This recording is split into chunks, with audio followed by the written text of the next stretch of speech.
A Florida congressional race is heating up now. It pits two of the nation's youngest candidates head-to-head in a battleground state where President Trump and Joe Biden are in a near-dead heat.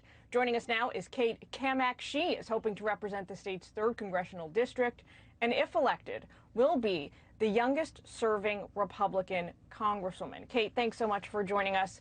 So you're running as a Trump-supporting Republican in this district that President Trump led by 16 points 4 years ago.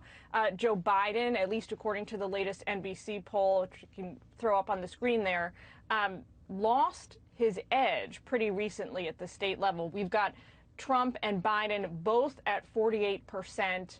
Among likely voters, there's a 1% difference there, between voters who are actually registered. So things are looking pretty rosy for you at the moment, right? Absolutely, and thank you for having me on, Jillian.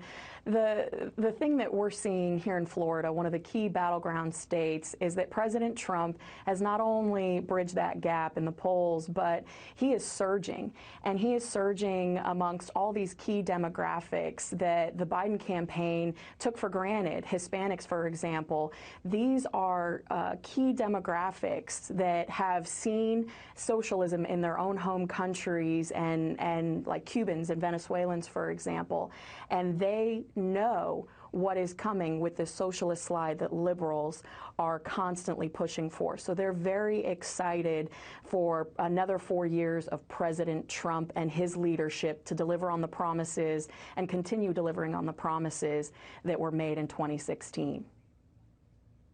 So here's the rub, right, with the rosy picture. I'm going to get very candid with you. If elected, right, you're going to be a freshman member. It's historically very difficult for freshmen to really stake out a name and a policy agenda for themselves and translate their vision into legislation for their constituents. On top of that, the latest polling also suggests it's likely, if not probable, that Democrats are going to keep the House. So you would be a freshman serving in the minority. So you got this very steep hill to climb in terms of actually getting anything done over there on Capitol Hill.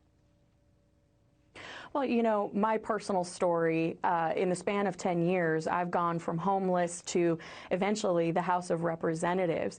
And I think that that is a sign of what is to come, not just for myself personally, but for millennials and young conservatives running around the country.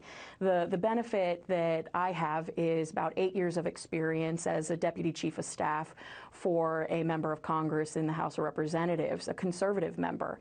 And so while the polls around the country look a little bit tight, I think that there is incredible opportunity in the fact that we have someone we can send to Washington that can hit the ground running and do the job on day one.